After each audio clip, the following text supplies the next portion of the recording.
miserable. Tell me you skipped class that day, though. Hell yeah, I skipped class. What do you mean? Dude, I slept all day.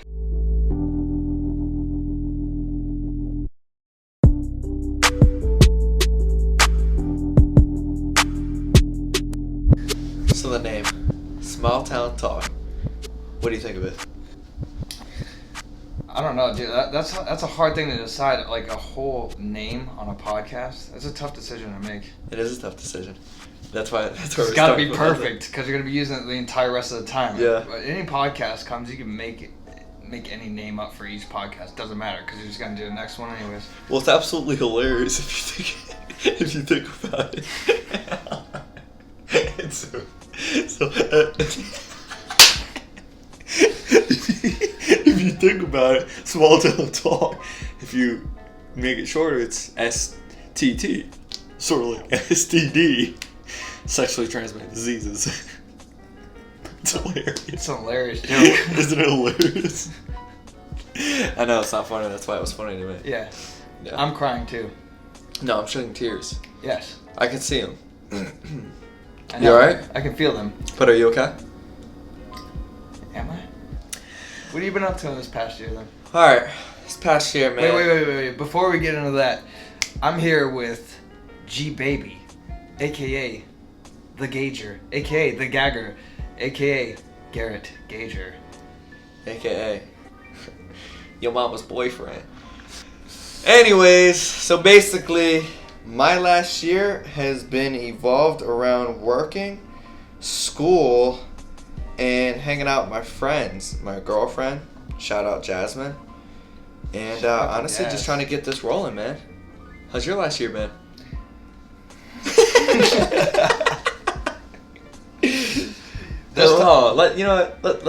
Let's start here. So we come from a small town of Venice, and the town's actually growing. It's getting bigger and bigger. Filling with old people. That's really what it is. Oh my gosh, dude. Honestly, I can't even drive to the gym. I can't even go see you in the morning without getting as pissed off as I could in a day at old people. It's bad. Yeah. So the small town talk is not. It's not gonna be small town talk. We're talking small town while it's still relatively small. Is what we're saying. Yeah, and it's symbolic of where we come from. That's the truth. Or where we grew up, because what it's becoming is not where we grew up. Which is the sad truth of it. Yeah. Unfortunately. Yeah. Anyway, so like I said, I'm Garrett Gager. I'm Stone Wilson. And you are listening to Small Town Talk. So basically, I wanted to start this first podcast off by giving the people what they want to hear. And that is your life story, my man. So let's, everybody knows you from football, so let's start there. When you first started playing football, when did you know you loved it? I don't even know if I actually really loved it from the beginning. At some point in time, you had to have liked it a lot. I mean, maybe high school going into college, because that's when I went up to IMG, and that's when it was really starting to get kind of cool, because I was going to a different school, and everybody I was around was so involved in football, and IMG is a school where if you go, you don't not play a sport, you're playing some type of sport, and you're more than likely gonna go to college for it because you are already there. Yep. So I mean, I would say probably my junior year, just going into senior year, because I started getting letters and stuff like that. So that was after that, and before that it was kind of more of just a drag. I'm sure that was exciting. That's a fact. Around that point in time, that's probably when you started feeling all right, I'm getting somewhere with this. Yeah, exactly. I started paying off because nobody would ever really look at me. Mm-hmm. But I didn't know how abundant getting a letter from a college was. Yeah. Everybody gets letters. Mm-hmm. Doesn't mean shit unless it's handwritten and they really want you. But so, what a lot of people don't understand is that move wasn't just your first move. I mean, at a young age, even from middle school, you started jumping around school to school, being forced to make new friends. Here you go, making me sound like a bum again. No. Yeah, at that dinner, remember? No, you got forced around from school to school from your mom, because you had the problem with Lauren Comas. Yeah, remember that? Mm-hmm. You used to always have to make new friends. That's just something that I'm sure was tough. Of course. Who the hell wants to go out of their way to make new friends? Yeah, that's what I'm saying. Tell us what that was like. You kind of get forced into it. Yeah. So, in 5th grade, I mean, I wasn't the best student, but I wasn't the worst student. I got all my stuff done. But at the same time, I had this teacher, Mrs. Kelly. Total bitch. Whew! Total bitch. I agree. He was there. Yeah.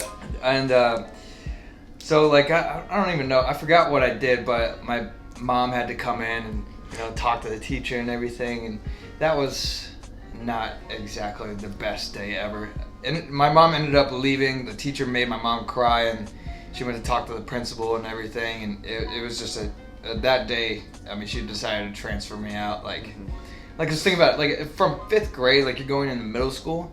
And the thing is, like, that's basically a whole step in your life, getting all through middle school or elementary school, like K through 5. And that's where you, like, really make all your, like, friends from, like, day one. Yeah. Like, that's going to be, like, all your day one friends. I'd agree with that. Because, like, like, you talk to somebody, they're like, oh, yeah, this is my best friend. Like, we met in, like, 3rd, 4th, 5th grade. Like, I met my best friends in 3rd, 4th, 5th grade, and then I had to move. Yeah. And then go to another school for 3 years. And then come back like nothing happened. Because we all ended up going to the same high school anyways, so... Hey, nice to see you again. So, honestly, like, high school was probably, like, one of the most, social times for me, really, because I knew everybody from Laurel Nokomis and Venice Middle. Yeah. So, that was pretty crazy. It's like right when you started being able to be comfortable again in school, you got the opportunity to go to IMG. What was that like? Yeah, the same experience. I was just like, damn, here we go again. Yeah. Going to a new school. Like, I didn't want to, like, deep in my heart, but I knew it was, like, the best choice, for football. Yeah. I mean, that was just my best bet. We all thought, like, football was going to be, like, my future and everything. And truthfully, it was, because that's the only reason I actually really went to college. Yeah. Because let's be honest, like, if I didn't play a sport, I'd just be like, You probably would have. I probably would have went to college, but, like, it would have been a completely different experience, and I would have been probably just, like, a total degenerate. Now, you thought you were going to Tennessee, didn't you? I did. I had a preferred walk-on offer, and that they were looking to give a guy a scholarship, and I ended up winning the camp out in its entirety, and they let the one kid stay behind, whose brother played at Florida, and they let him kick for him a little bit afterwards, after the camp was already done, and they gave him the scholarship almost immediately after the camp was done. After you won? After I won it, yeah. Really? Yeah. That's crazy. Yeah. Terrible. The same thing happened at Florida State. Everything happens for a reason, though. Got to go to FIU. Sick. Shout out Maloney. Shout out Maloney. Shout out all your people over there. What was that like? Jumping from... I mean, when you were a junior and then you went to IMG for your senior year, you were only there for a year, and then you went to FIU. Mm-hmm. Do you think that jump from Venice High to IMG helped prepare you for your future at FIU? Absolutely. 100%. Like, there's no question about it. I probably wouldn't have survived my first year. Really? Yeah, I would have gone crazy. Because I wouldn't have been used to, like, spending a bunch of time away from my parents, like, a whole week away from my parents, and then I'd come home for the weekend, because, like, obviously, IMG's right up north of here. So IMG's around 40 minutes from Venice? Depending on traffic. Where you live? Yeah. I would say 40 minutes. So, that definitely got me prepared for, the college lifestyle. But I will say this, looking back now, I really wouldn't have had it any other way. Yeah. I think if I went to a different school, I would have made friends, of course. I would have had a great time, but, I mean, I can't, like, look at that and say, I think I would have rather have it another way. Like, I'm completely satisfied with how things turned out when I went to FIU. So. Yeah, no, absolutely. And obviously you had a lot of success there. Most punting yards ever, right? That's not a great stat to have. Hey, you know what, though? Give you a lot of playing time.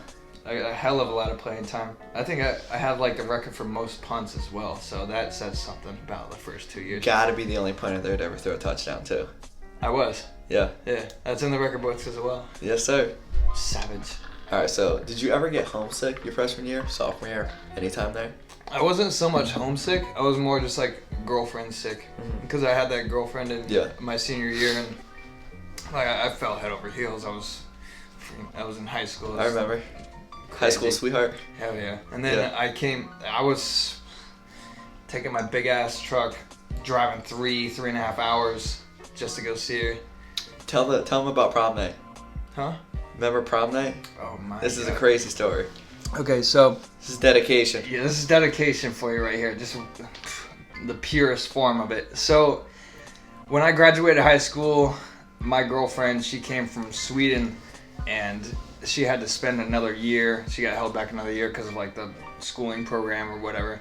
So she was still a senior in high school, and I was a freshman in college. So prom night comes around, and obviously I'm still her boyfriend at the time.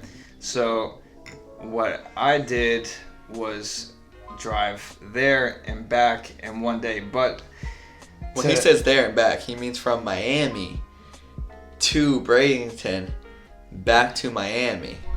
And you were playing football at the time. Yeah, I was playing football. So to add on to the story, I went sleepless the night before because I was just so amped up. I was so ready to go, like, for prom. I was thinking about, like, you know, the drive and like how it was when I was gonna be there.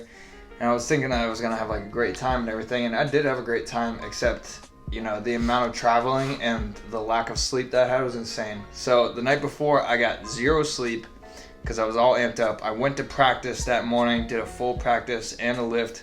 Immediately after lift, I booked it into the locker room, got a shower. I was out before some of the guys even left the weight room. I take my truck, I drive all the way up to Bradenton, 3.5, almost 4 hours away with the amount of traffic that I was hitting. And I went to prom, stayed there till about 2 in the morning, drove back, it was another 3 hours, and I got back to Miami just in time to go to practice again. Yeah. Oh my gosh. Now, how did you not fall asleep? Because I just had to drive to Jacksonville, which is it's about 4 hours. I didn't tell you. I was so tired I was hallucinating.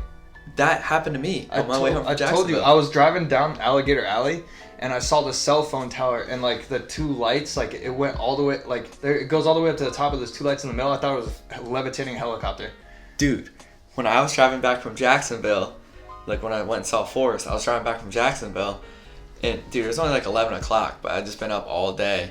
And I was heading back, and I was like, my eyes were getting so heavy. And I went underneath a bridge on the highway. Tesla.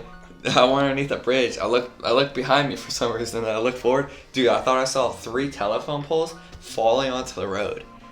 I literally, I'm not kidding. Did I tell you about this? You were driving back from Jacksonville? Yes, and dude, I literally, as soon as I saw that, I just turned around and my heart just dropped. I was terrifying, right? Yeah, and then I called my dad because my heart was just going so fast, and obviously I realized I was hallucinating, and like he thinks I may have fallen asleep for like a second or I was hallucinating.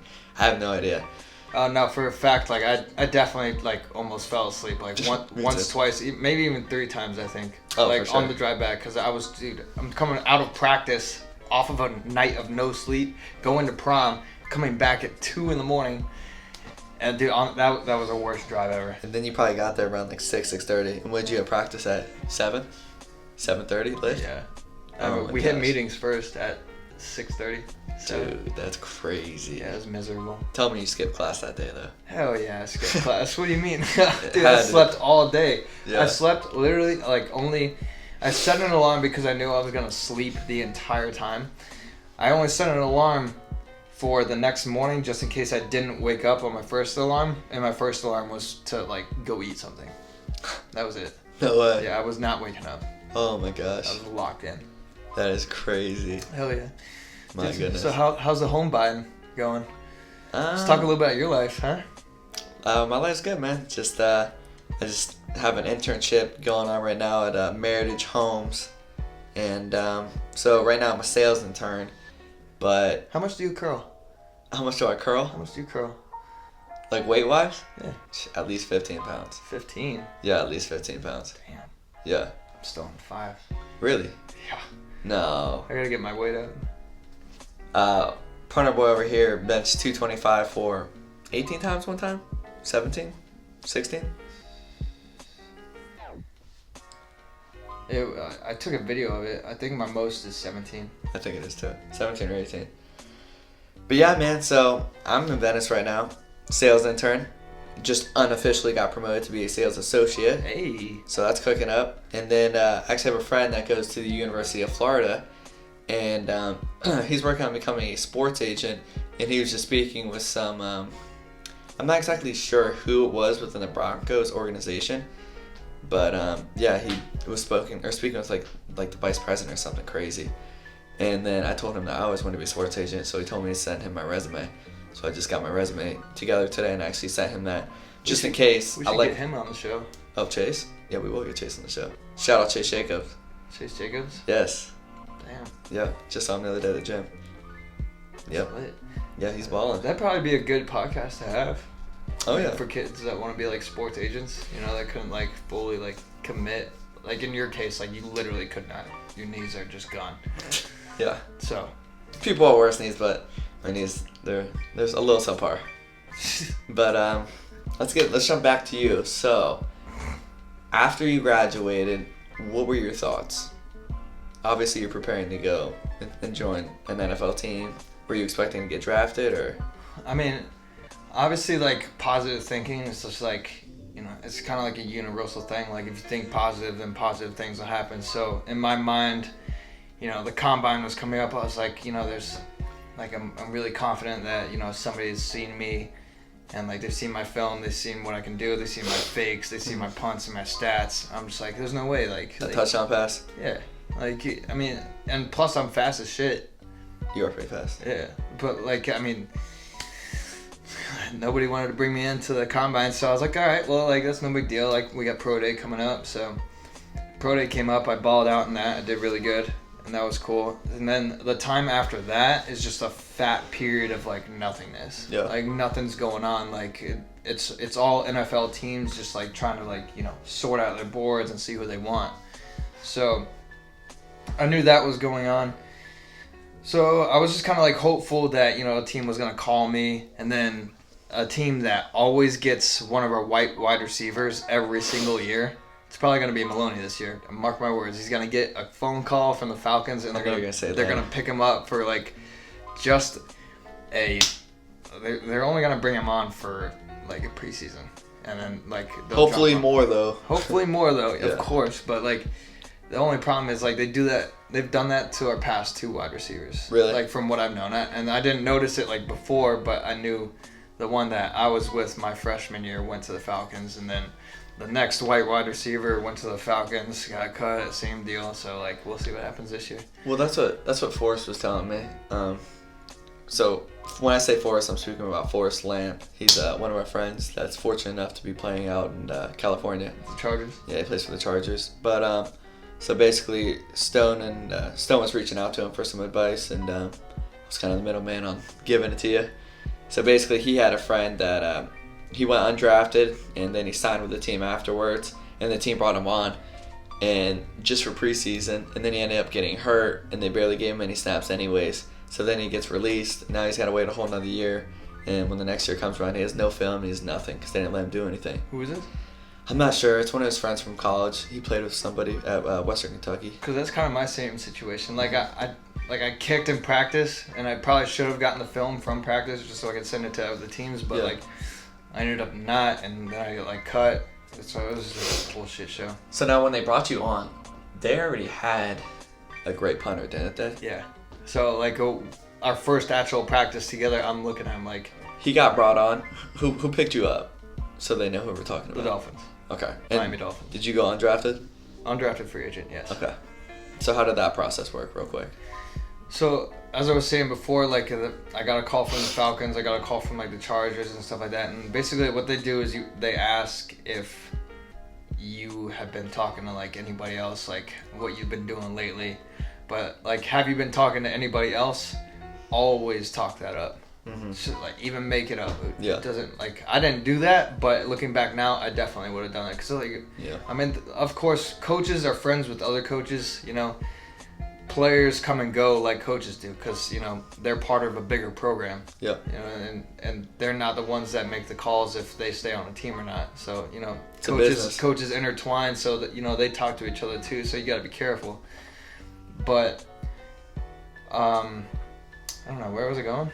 So you're talking about how the Atlanta Falcons and the Dolphins had interest. Oh yeah, like the crazy thing is I didn't hear from the Dolphins until draft day. Really? Yeah. Never reached out not to even the first day of draft day. After the last pick, it was about like I don't even know. No, actually no, it wasn't. I think there's like 10 picks left or something. Yeah, I think there was like 10 picks left, and then my agent gave me a call, and she was like, "Stone, you're going to the Dolphins." It was Sarah. She was our marketing guy, Whoa. and then Chris Martin, OTG agency. How did that feel, getting that phone call? It felt amazing. Cried. Yeah. Of course. Like I mean, it's. Did anybody cry with you? No. Really? No. That's good to know. Yeah. All right, so you got to the Dolphins. What's that like? It was sick. Everything's paid for. Like, yeah, they're taking you on trips. Like, the rookies all got to go on either a fishing trip or a golfing excursion. Yeah. That's another story. That golfing trip was just the craziest thing to me. Really? Yes. Dude, so it's supposed to be 2... So obviously you took the golfing trip. Yeah, I did. I wish I would have gone fishing because I would have been sick. They went on a couple, like, midnight express boats. Sounds like the golfing was pretty cool, judging from the beginning of the story. I got to chill out with Dan Marino, so that was kind of cool. Sounds like a good afternoon. Yeah. Good little soiree. Good afternoon of golf. So, it's supposed to be 2 players and 2 regular guys, right? Who were the regular guys? Just random people. Oh, literally random people that like signed up for this, and they're like cool golfing with celebrities. That makes sense. Cool. So, we go on this golfing trip. I get paired up with 3 randoms, and they all know each other because they came from like some company. I'm not gonna name anything. That's fine. But we get to the second hole, and this one dude pulls out an 8-ball of Coke. The second hole. Second hole. Wow. Yeah. Didn't even last a fucking 9-hole thing. I had to get it in. He's like, I'm gonna golf coked out. So now you're golfing with 3 dudes that are coked out, and they all have a dab pen as well. Oh my gosh. So obviously I'm on a team. I cannot participate, nor would want to. Yes. What the?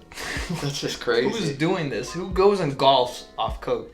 It's insane. That is crazy. Of course you're the one that gets paired with the 3 dudes. Right? I'm just like, what is going on? Yeah. What am I doing right now? But I mean, like, being a rookie is honestly probably one of the coolest experiences ever because, you know, they get to take you, like, around and, you know, just show you everything. Because a lot of people, they didn't come from Miami. They don't know what Miami's like. A lot of them have never been there. So we go and go to the Marlins Stadium. We're out in the field, like, the guys are doing batting practice and we're out there in mitts and stuff like that. Catching. Really? Yeah. That's awesome. It was cool as hell. We got to meet all of the players and everything. Got to look at the locker rooms. That's awesome. Yeah. That's really cool. It was a pretty dope time. Like, I mean, all the experiences that you get. Did they give you anything, the Marlins? We got some like hats and that's what I got the jersey. Oh, they gave you a jersey? Yes, dude. I have the Marlins jersey with my name on the back. Yes. Yeah, you're right. It was sick. Didn't you get to meet Derek Jeter too? I did. See, like the list goes on and on, but just like the experiences just like keep going and going and going. That sounds awesome. It was pretty dope. Yeah. And then jumping back to the golfers, kind of funny because you were with 3 coked out golfers, and then you also what was the urine thing that went on with the drug testing, and you were too hydrated before practice?